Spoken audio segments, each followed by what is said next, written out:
Baiklah, Assalamualaikum warahmatullahi wabarakatuh. Perkenalkan, nama saya Agil Kurniawan Mirza, NIM 21042235. Saya akan mempresentasikan PPT saya tentang SIM dan konsep competitive advantage. Yang pertama, praktik hacking. Hacking adalah istilah luas yang merujuk pada seseorang yang mendapatkan akses ke file atau sistem digital tanpa izin. Hacking juga disebut sebagai teknik yang dilakukan oleh orang atau hacker, cracker, penyusup, atau penyerang untuk menyerang suatu sistem, jaringan, dan aplikasi dengan cara mengeksploitasi kelemahan dari hal-hal tersebut dengan maksud untuk mendapatkan hak akses atas data dan sistem. Hacking dalam dunia komputer adalah penggunaan komputer yang obsesif atau akses dan penggunaan tidak sah dalam sistem jaringan komputer. Selanjutnya, pencurian di dunia maya. Pencurian di dunia maya atau cybercrime biasanya diartikan sebagai tindak kejahatan di ranah dunia maya yang memanfaatkan teknologi komputer dan jaringan internet sebagai sasaran. Dalam sebagian besar kasus, kejahatan ini adalah pekerjaan orang dalam yang melibatkan akses jaringan secara tidak sah serta perubahan database komputer untuk penipuan agar dapat menutupi jejak para karyawan yang terlibat. Ada beberapa jenis kejahatan dunia maya yang sering diketemui. Antara lain adalah yang pertama akses ilegal, yang kedua phishing, yang ketiga penipuan OTP, yang keempat kejahatan konten ilegal, dan yang kelima terorisme. Selanjutnya penggunaan yang tidak sah di tempat kerja. Penggunaan tidak sah atas sistem komputer dan jaringan dapat disebut pencurian waktu dan sumber daya. Hal ini berkisar dari melakukan kegiatan konsultasi pribadi atau keuangan pribadi, atau memainkan video game untuk menggunakan secara tidak sah di internet di jaringan organisasi.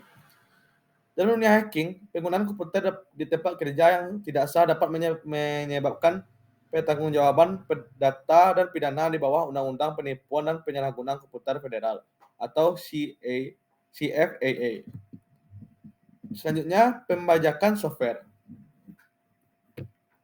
Pembajakan software adalah kegiatan penduplikasian software oleh pihak yang tidak berwenang, yang merugikan software dan menyebabkan tidak berkembangnya industri software.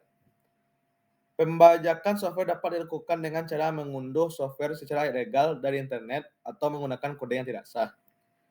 Hal ini telah menjadi masalah serius karena perangkat lunak bajakan mengakumulasi 37% dari semua perangkat lunak yang digunakan di seluruh dunia, menempati 6,2% item yang paling banyak dibajak di web. Selanjutnya, pelanggaran hak cipta. Pelanggaran hak cipta intelektual atau dikenal dengan istilah pemajakan adalah penggunaan sistem materi yang masih dilindungi hak cipta tanpa seizin pencipta atau pemegang haknya. Dalam hal ini, melanggar hak eksklusif tertentu yang diberikan kepada pemegang hak cipta seperti penggandakan, mereproduksi, mendistribusikan, menampilkan atau memamerkan ciptaan, atau membuat ciptaan turunan. Pelanggaran hak cipta intelektual dapat memiliki konsekuensi hukum serius. Pemilik hak cipta dapat mengajukan tuntutan hukum untuk memperoleh ganti rugi dan mencegah pelanggaran lebih lanjut. Selanjutnya, pertahanan dari virus. Banyak organisasi yang membangun pertahanan melawan penyebaran virus dengan memutuskan distribusi serta pembaruan software antivirus sebagai tanggung jawab dari Departemen SI mereka. Organisasi lainnya melakukan outsourcing untuk tanggung jawab pelindungan dari virus ke ISP atau organisasi telekomunikasi atau manajemen keamanan. Beberapa cara dalam pertahanan dari virus. Yang pertama, kode keamanan. Yang kedua, pembuatan cadangan file. Yang ketiga, pemonitoran keamanan. Yang keempat, keamanan biometrik. Yang kelima, pengendalian kegagalan komputer. Yang keenam, sistem toleransi kegagalan. Yang ketujuh, pemulihan dari bencana. Selanjutnya, etika dalam SIM. Sistem informasi secara online menimbulkan tantangan baru yang menciptakan dilema etika, di mana bisa menciptakan akuntabilitas atau pertanggungjawaban atas konsekuensi sistem informasi.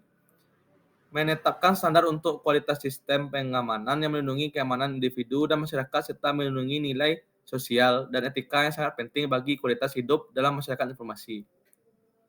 Maka dari itu ada beberapa etika dalam SIM. Yang pertama, mematuhi aturan dan kebijakan yang ditetapkan dalam penggunaan sistem informasi manajemen.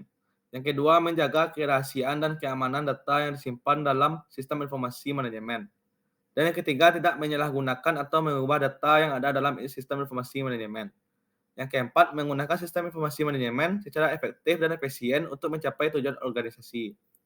Yang kelima, tidak melakukan tindakan yang merugikan organisasi atau pihak lain melalui penggunaan sistem informasi manajemen.